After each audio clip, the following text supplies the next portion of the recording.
Bonjour à toutes, comment allez-vous aujourd'hui? Donc en ce lundi matin, on va se faire un live sur les rois du tarot. Je vais attendre que les personnes arrivent, puisqu'Insta est en train de me dire que on prévient les followers. Bonjour à la team replay. Bonjour tout le monde.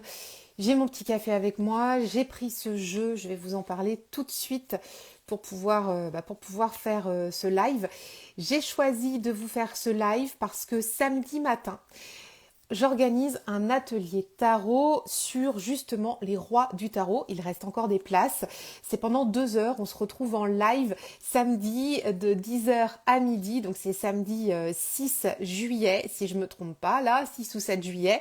Et on va aller justement travailler avec les énergies de l'été et les rois du tarot.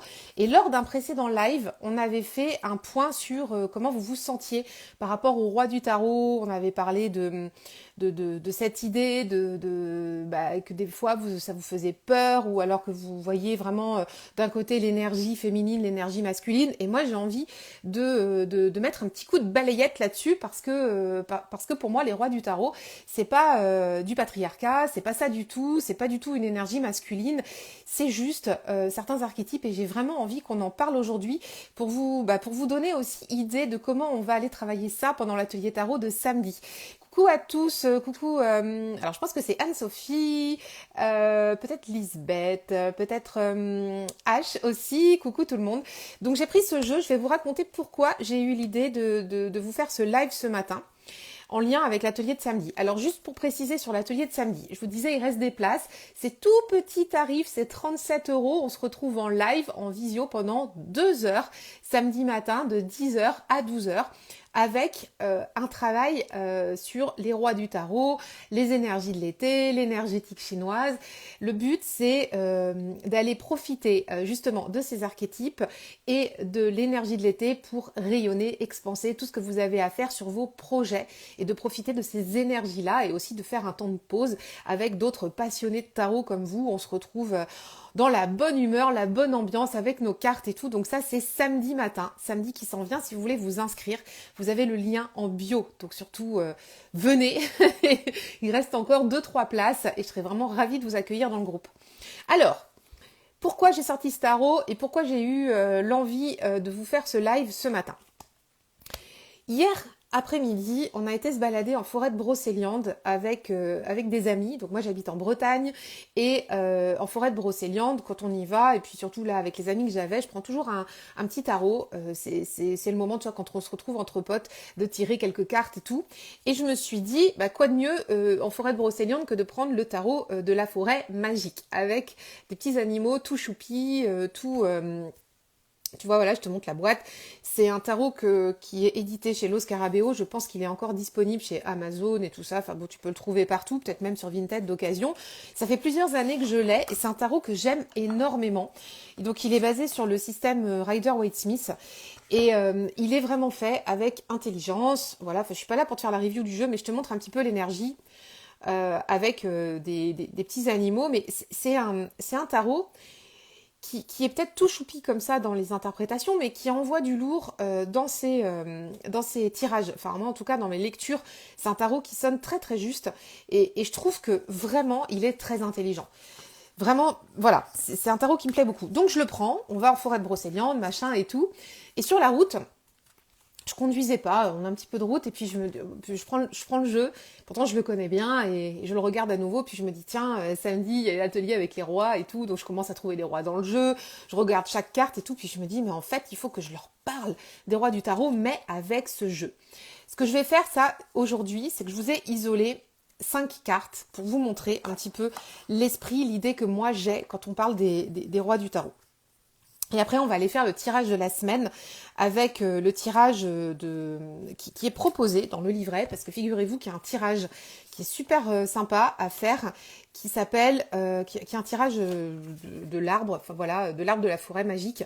Et j'ai envie qu'on le fasse aujourd'hui ensemble. Mais avant ça, j'ai sorti donc les 4 rois et une autre carte qui va, je l'espère, vous faire comprendre ma vision des rois, et qui va, je l'espère, aussi vous faire switcher avec les rois. Moi, les rois, les reines du tarot, je les vois pas du tout dans une polarité énergie féminine, énergie masculine. Pas ça du tout. Je pense que chacun a son rôle dans le jeu. On est quand même sur un jeu de 78 cartes. Chaque carte veut dire quelque chose. Chaque carte a des polarités positives, a des polarités négatives. Et chaque carte a aussi du yin et du yang. Et moi, je suis très attachée à cette vision yin et yang parce que pour moi, c'est pas une vision genrée. C'est juste une vision énergétique. C'est super important pour moi. Donc voilà pourquoi déjà je te partage ça. Et il en va de même pour les rois du tarot. Donc là, j'ai sorti les 4 et je vais te les présenter sous forme de personnages ou de mots-clés ou de visions que j'ai et j'espère que ça va te faire comprendre que à quel point pour moi c'est pas genré. Donc je vais commencer par le premier qui vient, par le roi de bâton. Il faut savoir que... alors attends, je te montre le roi de bâton, puis je vais t'en parler juste après. Donc la suite des bâtons sont dans ce jeu représentées par des petites grenouilles parce que les auteurs disent que voilà, c'est l'énergie, c'est tout ce qui est, tu vois comment dire, l'énergie physique, créative, mentale, machin et tout. Enfin bon, voilà. Donc c'est des petites grenouilles. Qu'est-ce que je voulais te dire? Par rapport aux reines, les rois, coucou Pastel, coucou Mallory, bonjour à tous ceux qui nous rejoignent. En fait, pour moi, les reines ont une énergie plutôt d'architecte. Je vais faire un mot commun pour les reines, si tu veux. Pour moi, ce sont plutôt des architectes, des archétypes qui font des plans, qui vont dans les ressentis, mais comment dire, qui regardent, qui observent, qui ressentent et qui arrivent à justement faire le plan. Un plan de route, un plan, pour te faire de façon imagée, un plan de maison, un plan, enfin voilà, qui vont aller définir des projets. Et à l'inverse, les rois, je les vois plutôt comme des archétypes qui vont être là pour consolider, organiser, maîtriser. Et ça, c'est pas du tout une mauvaise chose, bien au contraire.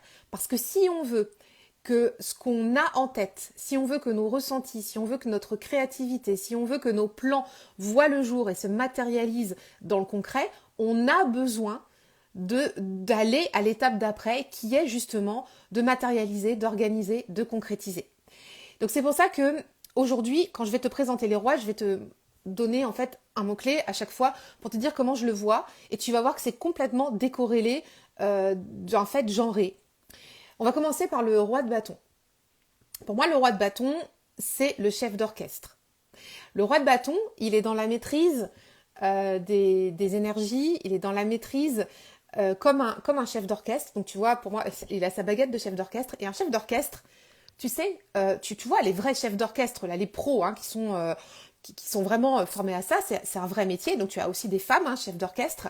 Eh bien, en fait, tu sais, ils vont impulser l'énergie, ils vont la baisser, tu vois, quand tu es sur des petits retours comme ça, il faut faire tout doux, tout doux, tout doux. Puis après, ils vont monter crescendo, crescendo, crescendo. Et hop, on expanse. Et hop, tiens, toi, je te donne, vas-y, les cordes, mais plus de feu au niveau comment dire, des cuivres. Vas-y, envoie et tout. Et en fait, si tu veux, le roi de bâton, c'est ça. Le roi de bâton, il est dans la maîtrise de l'énergie comme un chef d'orchestre. Parce que pour revenir à quelque chose de plus doux, il faut maîtriser aussi l'énergie. Et pour envoyer la sauce, il faut maîtriser l'énergie.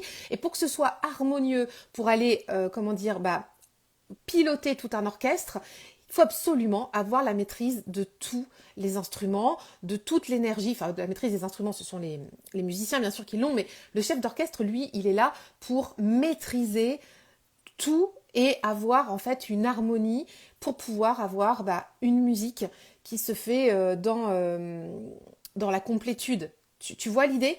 Donc pour moi, le roi de bâton, c'est ça. Il est complètement chef d'orchestre. À un moment, il va t'envoyer le crescendo, il va t'envoyer le forte, le mezzo forte, il va t'envoyer, vous me pardonnez, mais j'ai oublié le nom quand c'est beaucoup plus doux. Donc c'est ça pour moi le roi de bâton. Il est dans cette complète maîtrise de ça. Donc quand tu verras le roi de bâton la prochaine fois dans ton jeu, pense au chef d'orchestre. Au chef d'orchestre de tes ressentis, de tes émotions, de ta créativité, au chef d'orchestre de tout ça, en fait du feu qui t'anime comme un orchestre. Imagine que toi t'es un orchestre avec comme le battleur quelque part, comme le magicien avec tous tes instruments sur la table, tous ces instruments de musique et que le roi de bâton il est là en fait pour pour donner le tempo. D'accord? Donc dites-moi si ça fait sens pour vous, pour ceux qui êtes en live avec moi. Donc voilà moi comment je vois le roi de bâton. Il n'est pas du tout de question de genre, il n'est pas du tout question de rien d'autre. Pour moi, c'est un chef d'orchestre. Ensuite, alors donc c'est pas du tout, enfin je les prends comme ça vient, hein, les rois. On a le roi de denier. Ici, dans ce jeu, c'est des renards. Les renards sont associés comment dire, au travail, au futé, tu vois. Enfin, il y a un côté, il y a un côté dans le jeu. En fait, il dit c'est le roi de la forêt parce qu'il organise tout, il fait son petit tripot avec tout. En fait, il arrange tout dans la forêt.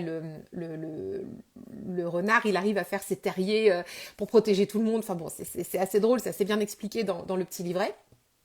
Et là, ce que j'aime dans ce roi de denier, c'est qu'il a son denier, bien sûr, avec lui.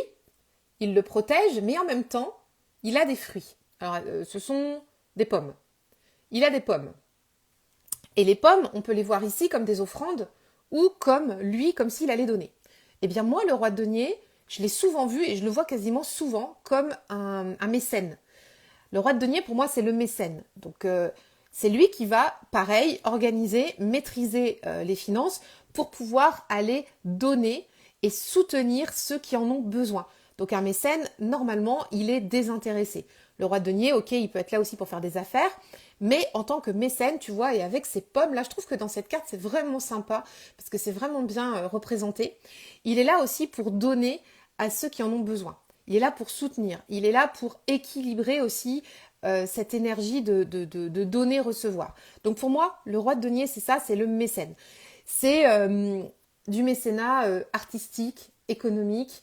Quand il sort dans un tirage, on peut voir le soutien de quelqu'un ou on peut être nous-mêmes en soutien de quelqu'un. Ça peut être un soutien financier, ça peut être un soutien aussi au niveau du foyer pour soutenir quelqu'un qui a besoin aussi peut-être d'avoir du réconfort dans son fort intérieur, dans sa maison. Enfin voilà. Donc pour moi, le roi de denier, c'est ça, c'est mécénat. Donc encore une fois, ici, il n'est pas du tout question de genre, tu vois. On peut tout à fait avoir des femmes mécènes. Et c'est pour ça qu'on est aussi encore dans cette idée d'organiser, de maîtrise.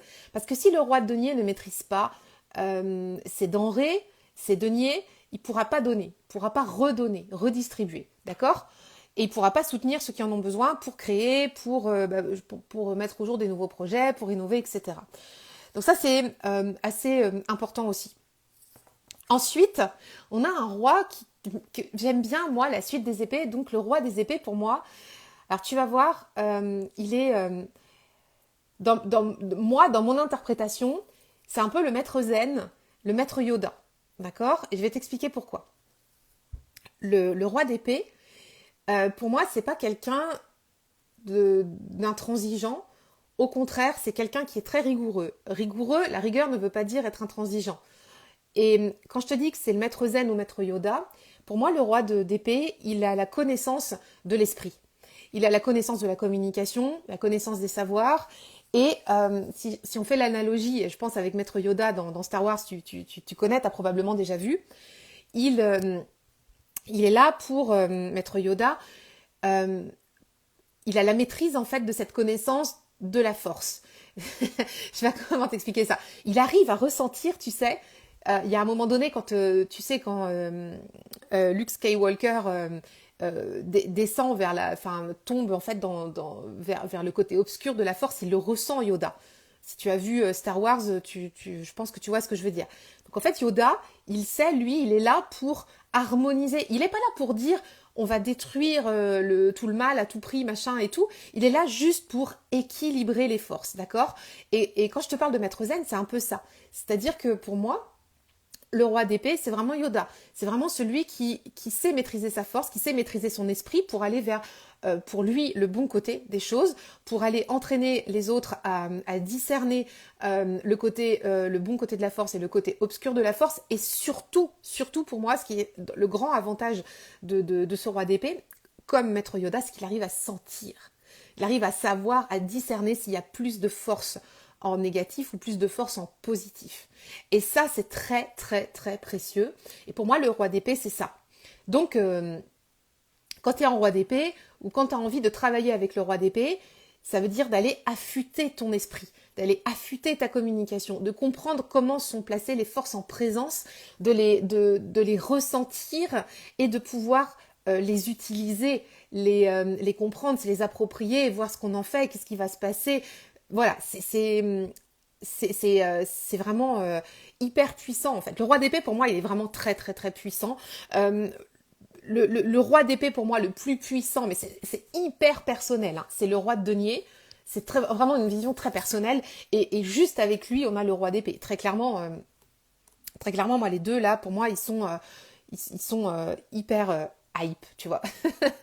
Ensuite, on a le dernier roi qui est le roi de coupe.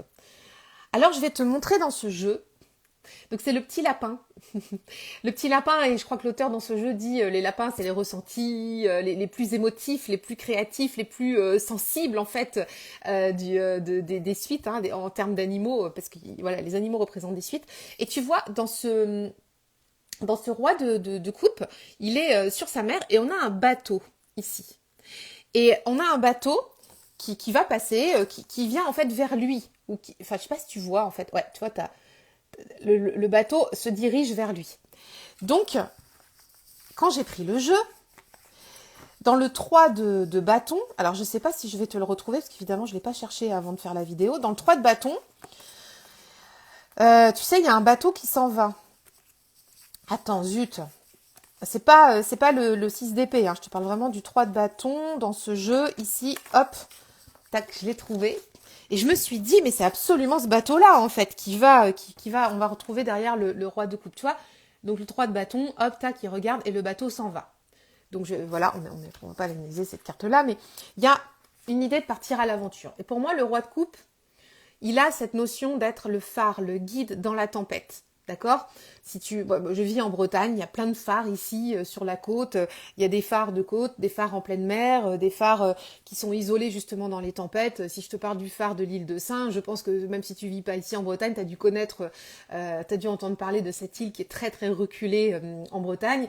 Et pour moi, le roi de coupe, dans mes analogies, dans le jeu de tarot, il a cette notion-là. Il est représenté pour moi par le phare, vraiment le guide. Celui, tu sais, comme un peu l'ermite qui a sa petite loupiote là et qui te guide et qui va guider le bateau qui démarre du 3 de bâton. Tu vois l'idée ?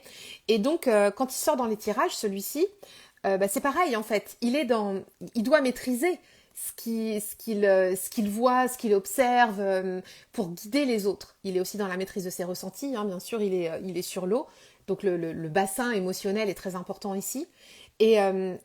Et pour moi, quand il sort, c'est vraiment ça. C'est que soit toi, tu es le guide de quelqu'un, soit tu as la capacité d'être ton propre guide, soit tu vas demander conseil à un guide. Il y a quelque chose qui va te guider, t'orienter, te permettre d'avancer sur ton parcours. Voilà, il y a vraiment cette notion-là. Donc tu vois que pour moi, les 4 rois du tarot, on n'est pas du tout en train de se dire c'est forcément un homme, un patriarche, un truc, pas du tout. Donc je te redis mes analogies si tu viens juste d'arriver. J'espère que vraiment ça va t'aider à voir les rois différemment. On a le roi de bâton qui est le chef d'orchestre, qui est dans la complète maîtrise des énergies. Imagine un chef d'orchestre, je te le redis, pour maîtriser tous les instruments de musique, pour aller dérouler la musique selon les rythmes, les tempos, les fortés, les musiques plus douces. Il doit avoir la complète maîtrise de ces énergies-là et de pouvoir driver sa partition, de pouvoir dérouler en fonction de chaque instrument et donner le rythme. Ensuite, on a le roi de denier qui pour moi est le mécène. Le mécène, c'est celui qui va donner, qui va aussi, pareil, maîtriser ses ressources pour pouvoir mieux les répartir, mieux les donner, soutenir aussi beaucoup, soutenir la créativité, soutenir les artisans, soutenir les artistes et qui va aussi pouvoir, équilibrer, un peu même au niveau sociétal, tout ça pour pouvoir redistribuer à qui de droit, mais il doit avoir la maîtrise de ses ressources. Le roi d'épée, qui est le maître zen ou le maître Yoda, je pense que tu l'as compris, je t'en ai assez parlé, c'est vraiment pareil là, de ressentir, de comprendre de façon assez instinctive ce qui se positionne en force en force en fait dans la communication, dans l'esprit, et de pouvoir affûter notre esprit pour aller discerner ce qui est bon, ce qui est moins bon, et de pouvoir aussi guider les autres dans leur compréhension de ça. Dans la communication, dans tout ce qui est apprentissage, esprit, et puis enfin notre roi de coupe qui est le phare dans la tempête, qui est le guide et qui va aller aider, ou toi tu peux aider les personnes à traverser des moments ou à trouver un point d'ancrage, voilà, pour jeter l'ancre, hein, tu vois, il peut aussi être là. Est-ce que ça te parle ces analogies? Est-ce que, je sais qu'il y en a qui sont encore en visio avec nous, là, est-ce que ça vous parle? Parce que j'ai vraiment très à cœur que vous voyez les rois autrement. Parce que l'autre jour, on m'a dit, oui, mais moi, je préfère travailler avec les reines, il y a des énergies féminines.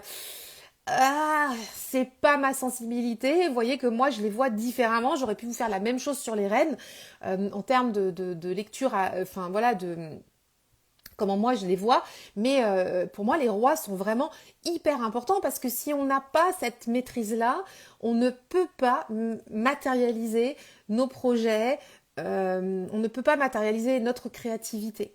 On ne peut pas avancer, poser le cadre, s'ancrer comme on veut, quoi. Parce que pour pouvoir expanser, pour pouvoir rayonner, c'est important de matérialiser et de passer par cette étape des rois dans le tarot. Est-ce que ça vous parle? Je bois un petit coup avec ma magnifique tasse de Chenonceau offerte par mon fils. Est-ce que ça vous parle? Je sais que vous êtes plusieurs en live. Dites-moi si ce que je vous dis là depuis tout à l'heure, ça vous parle.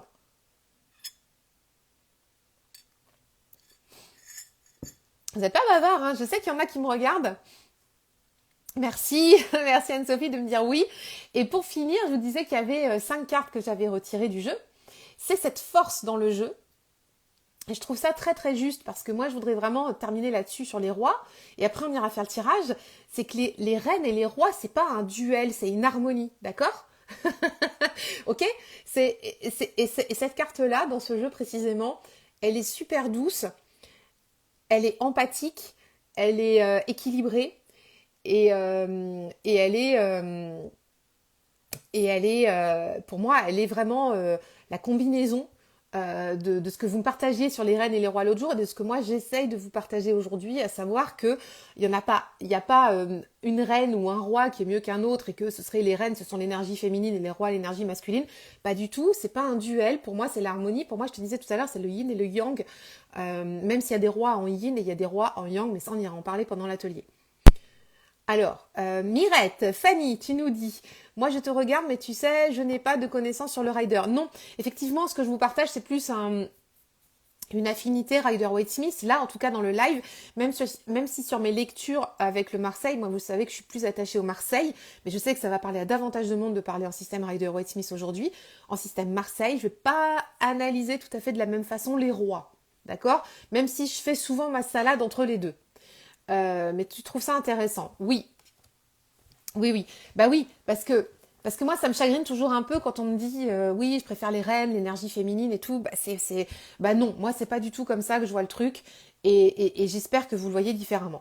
Donc, si vous venez participer au samedi à l'atelier tarot, on ira travailler sur des thèmes comme ça, où on va pas parler d'énergie féminine, d'énergie masculine, mais plutôt d'aller se raccrocher à des types d'interprétation dans les cartes qui vont pouvoir nourrir votre développement.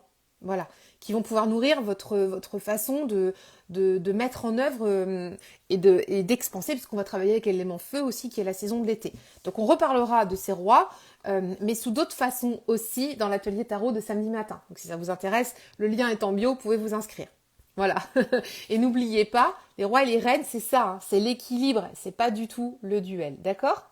Alors ce que je vous propose, c'est d'aller faire le tirage de la semaine avec justement le tirage qui est proposé dans ce jeu, qui est le tirage, je sais plus comment il l'appelle, alors attends, j'essaie de te trouver le truc, qui s'appelle le tirage de l'arbre sacré. Alors nous, à Brocéliande, on a l'arbre d'or, ça peut être pas mal de faire le lien. C'est intéressant, donc on va avoir une carte pour les racines. En fait, l'idée c'est d'aller voir un petit peu ce qui va se passer cette semaine. Encore une fois, je ne vais pas parler de politique, donc c'est plutôt un tirage général pour vous dans votre quotidien. Donc, première carte, le passé, ce qui a causé un petit peu le mood de la semaine, la situation actuelle, pour vous, dans votre quotidien. Ensuite, le tronc, deuxième carte, ça va être la direction, l'évolution probable de la situation, de l'énergie de la semaine pour vous. Ensuite, on a les branches, donc les conditions favorables. Bon, voilà, ce qui est favorable et positif, c'est-à-dire ce qui peut être intéressant à développer. Ensuite, on aura, je suis en train de lire en même temps, hein, une quatrième carte sur les obstacles, les difficultés qu'ils appellent eux les branches sèches, donc les branches un peu plus mortes. Et après, on va avoir en haut de l'arbre les feuilles, donc les résultats finaux, la synthèse générale du final. Donc on va aller faire ça. Je vais remettre mes rois dans le jeu. Si vous avez des questions sur les rois du tarot, surtout n'hésitez pas. Quand on est dans l'atelier tarot, samedi matin, quand on y sera, on verra, on ira justement discuter des rois et puis discuter des forces énergétiques en présence avec l'énergétique chinoise. Donc moi, je travaille beaucoup là-dessus. On travaillera aussi un petit peu avec les plantes de saison, les plantes reliées à l'énergétique, parce que pour aller travailler en énergétique, j'aime bien travailler avec les signatures énergétiques des plantes aussi. Donc j'aime bien faire des liens entre les cartes qu'on travaille. Alors soit c'est des suites, soit c'est des figures, soit c'est des voilà. Enfin bon, bref. Ceux qui font les ateliers boussole avec moi, ils ont l'habitude d'aller faire ça avec des signatures énergétiques de plantes et d'éléments. Donc c'est comme ça qu'on va travailler samedi matin. Et si vous voulez justement essayer de sortir de vos croyances limitantes par rapport au roi, c'est le moment de venir. Je pense que vous avez vu comment moi je vois les choses en tout cas. Pas du tout polarisé comme je peux le voir ailleurs parfois. Et moi j'ai très à cœur justement de renormer ça. Donc ici, on va aller chercher, alors attends, j'ai le tirage sous les yeux. Donc les racines. Donne-moi la carte des racines pour la semaine. Donc c'est tirage général pour tout le monde. Dans votre quotidien, on ne parle pas de l'actualité politique, ça m'intéresse beaucoup à titre personnel, mais ça ne m'intéresse pas d'en parler avec vous. Donc voilà, donc nous on est là plutôt pour une énergie professionnelle, familiale.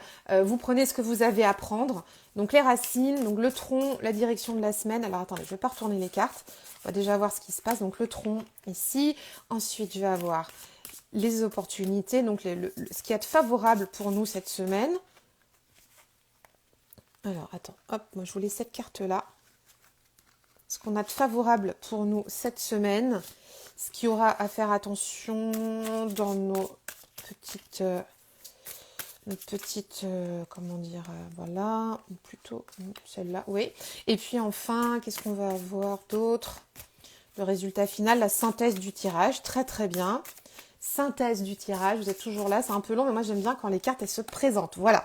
Alors, cette semaine, qu'est-ce qui a causé un petit peu le mood? On commence par un 3 d'épée.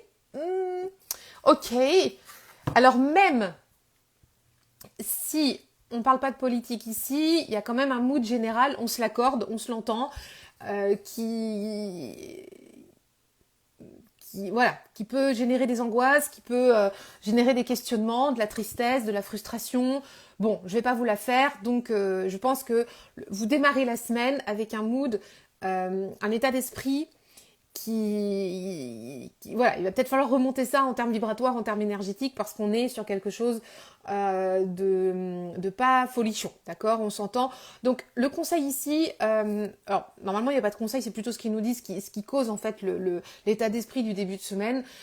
Essayez, si c'est possible, de ne pas prendre émotionnellement pour vous ce qui se passe de façon générale, d'accord, dans le contexte social que tout le monde connaît et que je ne vais pas développer ici, parce que l'idée c'est de faire évoluer cette carte-là et de ne pas se la trimballer toute la semaine, d'accord? Vous avez votre vie à dérouler cette semaine avec vos proches, avec vos clients, dans votre travail, vos collègues, etc. ou au dehors avec vos associations, vos amis et tout ça. Donc on va essayer d'aller voir comment on peut sortir de cet état de déprime, de frustration et autres. Le tronc, alors qu'est-ce qu'on a? La direction, l'évolution proposée, qu'est-ce qu'on nous dit? Qu'est-ce qu'on nous propose pour cette semaine? Ah bah voilà. Et on a un valet de denier. Et ben le valet de denier, pour se sortir de ce 3 d'épée, c'est d'aller justement nourrir votre créativité, les amis, d'aller chercher des opportunités qui vous font du bien, qui vous font, qui vous font kiffer, tout simplement. Donc, allez faire du sport, allez prendre l'air, allez... j'essaie de vous dire des trucs là, mais si ça vous parle. Le denier ici, on n'est pas forcément dans du business ou dans du travail, c'est aussi prendre soin de son corps.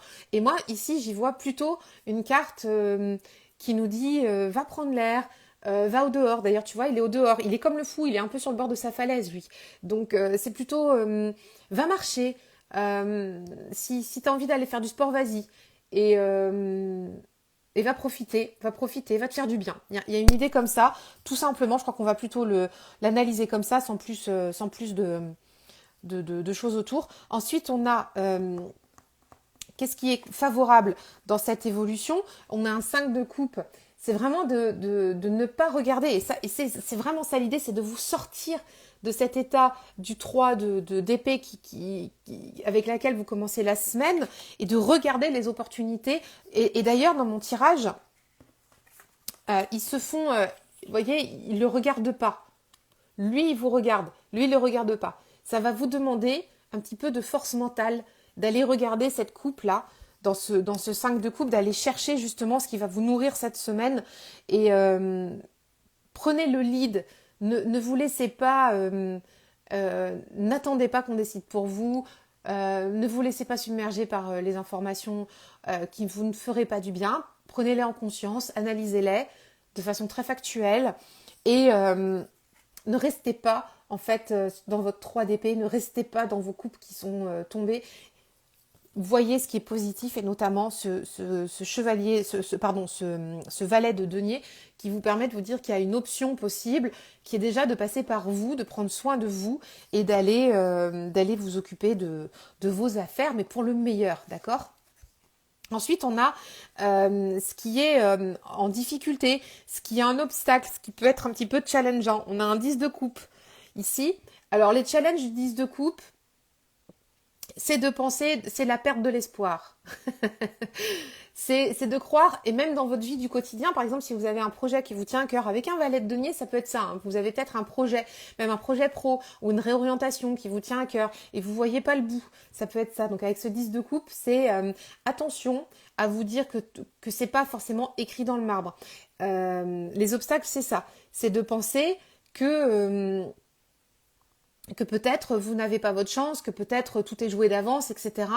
Non, en fait, le 10 de coupe, pour moi les 10, alors j'ai plutôt une lecture pour le coup Marseille, là, sur les 10, c'est plutôt de vous dire qu'il y a déjà une amorce qui est en train de se faire. Alors, le 10 du Rider-Waite-Smith, il est...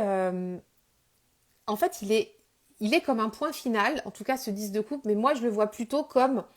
on est déjà un pied dans le renouveau. Donc, c'est challengeant quand même cette semaine. Essayez, s'il vous plaît, si ça vous parle, d'aller au-delà de vos croyances, d'aller au-delà de ce que vous pensez inaccessible ou de ce que vous pensez déjà joué d'avance, notamment avec ce 5 de coupe et ce 10 de coupe, c'est hyper parlant. Prenez le lead. Il y a un moment, ça va peut-être vous demander d'aller prendre un risque et ce chevalier, et décidément, ce valet de denier, il est là pour ça, de vous dire, en fait, va peut-être prendre ton risque, va peut-être jouer ta carte. Il y a une idée comme ça quand même. Et surtout prendre soin de vous. Au niveau de votre corps, moi j'ai vraiment un truc au niveau de votre corps. Mais de prendre soin de vous, d'aller marcher, si vous voulez pas faire de sport, mais d'aller quand même marcher ou d'aller au dehors, il y a vraiment une idée comme ça. Ensuite, ce qu'on a, les résultats finaux, c'est intéressant. On a la justice. On a la justice, l'équilibre dont on parlait tout à l'heure. Très challengeant ce tirage cette semaine. Ici, on a cette justice avec cette épée, cette balance, ce gros œil qui nous regarde. Et cette justice, elle vient nous dire, c'est toi qui décides. C'est toi qui décides en fait si tu sors de ce 3 d'épée. Si tu arrives à passer au-delà de tes croyances limitantes, si tu arrives à te faire confiance, si tu arrives à croire que c'est pas joué d'avance, si tu arrives à regarder le verre à moitié plein plutôt que le verre à moitié vide, si tu arrives à prendre l'initiative sur quelque chose, même si tu sais pas trop où ça va, eh bien, tu te feras justice. Mais pour toi, dans le bon sens du terme, et tu arriveras à équilibrer ta coupe, ta balance, ta coupe, enfin tu vois l'idée. Tu arriveras à équilibrer en fait ton domaine émotionnel si tu veux, d'accord? Donc ça c'est parce qu'on a beaucoup de coupes, on a des coupes et des deniers, hein, donc on a les épées, d'accord, mais on a deux cartes de coupe, donc on va arriver à équilibrer nos coupes. Donc voilà, cette semaine c'est vraiment retrouver l'équilibre, vous faire justice pour vous, mais attention, hein, c'est pas du tout violent, hein. C'est de retrouver en vous, dans votre fort intérieur, la direction. Et d'ailleurs, si je fais l'analogie, avec le 3 d'épée ici, il y en a 3, ici il n'y en a plus qu'un et elle est victorieuse, d'accord? Et moi dans mon tirage, elles sont au-dessus. Voilà. Donc c'est intéressant. Voilà. Mais ça va vous demander de la ressource, hein, les amis, hein. C'est une semaine qui n'est pas de tout repos, hein. C'est pas, ça vous parle si vous avez des projets qui pédalent un peu ou qui vous posent question, continuez à croire en vous, ne lâchez pas. Euh, Essayez de voir s'il y a des opportunités qui se présentent et pour l'instant, ne lâchez pas. Est-ce que ça vous parle? Il y a comment dire, il y a Pastel qui me disait c'est très parlant. Ouais, voilà. Donc si ça vous parle, j'espère que le message est bon pour vous, en tout cas pour cette semaine. Voilà. On arrive à la fin du live. Je vous rappelle qu'on peut se voir donc, et j'espère qu'on se verra samedi à l'atelier tarot pour les rois du tarot. Donc c'est samedi de 10h à 12h en live, en visio, et on se retrouve avec un petit groupe de passionnés de tarot pour aller explorer justement les rois, la saison de l'été, comment mettre en place vos projets, expanser vos projets. Et il y aura un replay bien sûr, hein, pour ceux qui peuvent pas être là. Le replay, il sera disponible pendant 2 mois.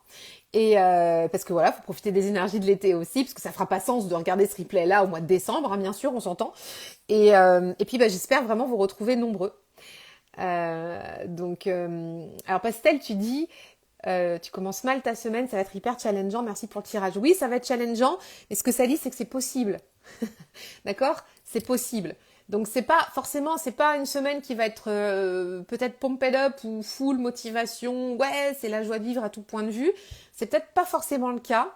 Par contre, on peut atteindre quand même un mieux à la fin de la semaine. Et c'est toujours intéressant d'aller chercher le mieux. La perfection, non, mais un état de mieux-être, oui, ça c'est tout à fait possible. Donc ouais. Alors coucou à ceux qui nous rejoignent. On est à la fin du live par contre, les amis. On vient de terminer. Donc en fait, là, tout est terminé. On vient de parler des rois du tarot. On vient de faire le tirage de la semaine. Donc, on va se dire au revoir. Et si vous avez envie de voir le tirage de la semaine et de voir un petit peu comment je perçois les rois du tarot, ben, je vous invite à regarder le replay que je vous partage juste après, justement, sur le compte. Voilà. Si vous avez des questions ou autres sur l'atelier de samedi, surtout n'hésitez pas à venir me voir en DM. Le lien pour nous rejoindre, c'est dans ma bio. J'espère vous retrouver nombreuses et nombreux. Et je vous fais, écoutez, je vous embrasse. Je vous souhaite une très bonne semaine. Gardez la foi et, et on se dit à tout vite. Bye bye.